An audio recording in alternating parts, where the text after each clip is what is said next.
This video is brought to you by the Taiwan Excellence Awards. Excellent! That's right, Paul. Established in 1992 in, well, Taiwan, the TEAs were created to recognize innovation and value among Taiwanese products like the Acer Predator X34 that I'm reviewing today. Exceptional items are selected for their robust R&D, design, quality, and international marketing. These awards epitomize the state's ability to use innovation to create added value in the design and manufacturing of cutting-edge products. You can find more info about the Taiwan Excellence Awards and their products in the descriptions below. What's up, guys? So about 1 year ago, Acer released a premium monitor that was critically acclaimed by numerous reviewers to be the best gaming panel to ever hit the market. Unfortunately, I wasn't able to snag one for review at the time, and after many dead ends, I eventually gave up all hope of ever seeing one arrive on my doorstep. Until it did! 12 months after its initial release in the United States, I am finally giving you my review on the Acer Predator X34. Now, in case this thing has somehow flown under your radar for the last year and you've got your credit card at the ready at this very moment, I'm gonna crush your dreams at the start of this video by saying this monitor retails for about $1,300.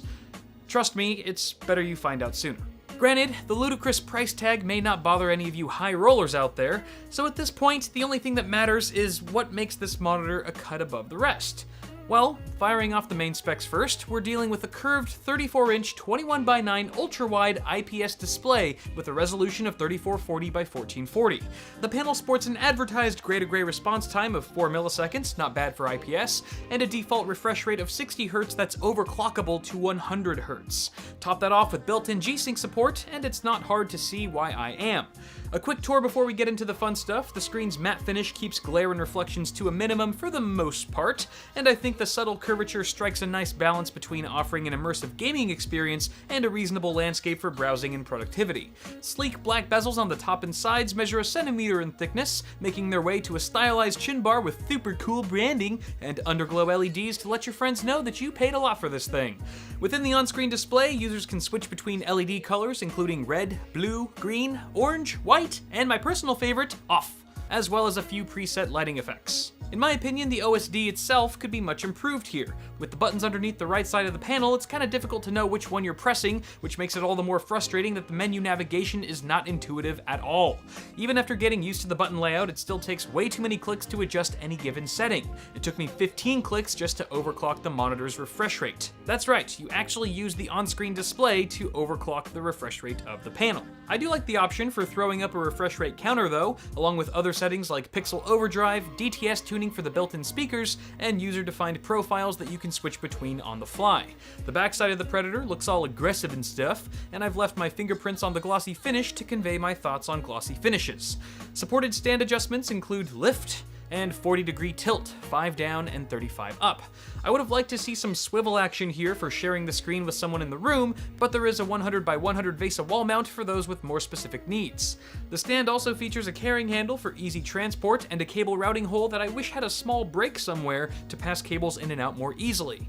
If you have a small desk like myself, another thing to consider here is that the stand, while gorgeous, has a massive footprint, and since it's kind of designed like a tripod with 3 legs, it's not like you can just let the base overhang the edge of the desk if you wanted to position the monitor further away from you, so make sure that your desk space isn't just wide enough but has the proper depth as well.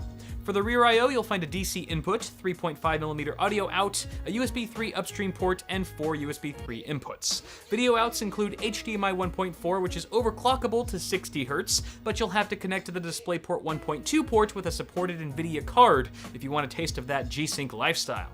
Now, I've tested out this technology several times on the convention show floor, but being able to set up a G-Sync panel in my own room for the first time without any crowds or blaring music from the booth next door, looking at you, G-Skill, was so much better, oh my god. Having your monitor's refresh rate dynamically adjust to match your GPU's frame rate is a simple concept to understand, but it really has to be experienced to appreciate the full effect. By completely eliminating the issue of screen tearing that comes with traditional VSync disabled and stuttering that occurs with VSync on, visibly there's nothing left to disrupt the rendered frame output, and pairing that with a 100 Hz refresh rate for the first time feels like someone dumped a vat of hot lube on your whole gaming experience. Seriously, it's like lube on everything. Gameplay is so smooth it's almost silk-like, and while this goes for any kind of genre really, fast-paced games like first-person shooters tend to pay the biggest dividends with an enormous reduction in motion blur. Then there's that sexy curve and ultra-wide aspect ratio, which envelops your head and peripheral vision to suck you even deeper into the game, much more effectively I might add than a triple display setup. This is of course assuming the game you're playing supports 21:9, otherwise you get these thick black bars on the sides that are kind of annoying, but I'll gladly live with it all things considered. In terms of pixel count, the resolution we're dealing with here is much closer to 2560 by 1440 than it is to 4K, but to run at high refresh rates you'll still want a high-end GPU, akin to something like the GTX 1070 or better. As an extension of gaming, Twitch streaming with this panel was actually fantastic, with plenty of real estate for things like chat and XSplit, while still allowing me to game at 2560 by 1440.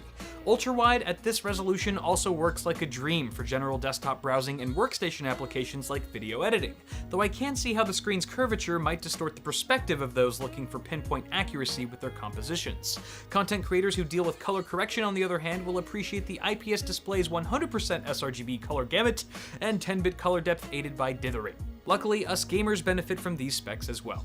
Now, when streaming the usual fanfare of online video, Netflix doesn't appear to support 21:9 as of yet, so you're stuck in Sidebar City unless you use a browser extension to fill the screen, but that adds a significant vertical crop to your image.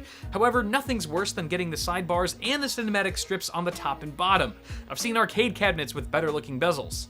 At the very least, there is some 21:9 content on the YouTubes that looks pretty damn good, but it seems we're still far from making this a mainstream aspect ratio on content platforms. As for backlight bleed, there are some affected areas in the corners of the screen, but it's minimal enough to go unnoticed in the majority of scenarios. Summing things up here, there's a lot to love about this monitor. The black bars, OSD, and the price are not any of them, but if you're really into PC gaming with a high-end system to boot, haha, this is by far the best gaming monitor I have ever come across, even now, a solid year after its initial release. But that's gonna do it for now, guys, so let me know what you think of this thing in the comments below, and don't forget to toss me a like on this video if you enjoyed it. Before you guys go, check out my store for shirts and stuff, and feel free to follow me on Twitter, Instagram, and Twitch to see what I'm up to, or just say hi. It's lonely sometimes. As always, thank you guys for watching, subscribe to the channel if you haven't already, and I will see you all in the next video.